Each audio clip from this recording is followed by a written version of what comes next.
বিসমিল্লাহির রহমানির রহিম। কুল্লু নাফসিন যায়িকাতুল মাউত। আল্লাহ পাক রব্বুল আলামিন কোরআনুল কারীমের ভিতরে ইরশাদ করেছেন, প্রাণী মাত্রই মৃত্যু স্বাদ গ্রহণ করতে হবে।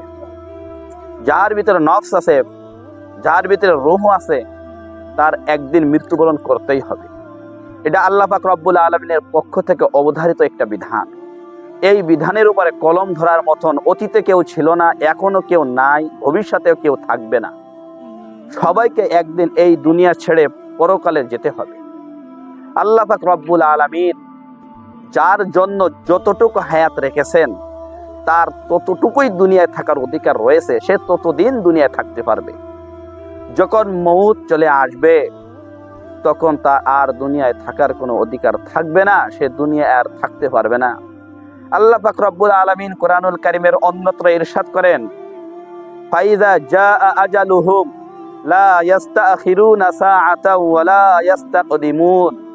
মউত যখন কারোর এসে যাবে, তখন আর এক সেকেন্ড দুনিয়ায় সে থাকতে পারবে না, এবং এক সেকেন্ড আগেও তার আর মউত হবে না। এই জন্য আমাদের এখনই প্রস্তুতি নেওয়ার সময়। আমরা এখনই প্রস্তুতি নিয়ে নিই যে দুনিয়া থেকে চলে যাওয়ার জন্য। আল্লাহ পাক রব্বুল আলামিন আমাদের দুনিয়া ছেড়ে যাওয়ার জন্য পরকালের প্রস্তুতি গ্রহণ করার তৌফিক দান করুক। ওয়া আখিরি দাওয়ানা আনিল হামদুলিল্লাহি রাব্বিল আলামিন।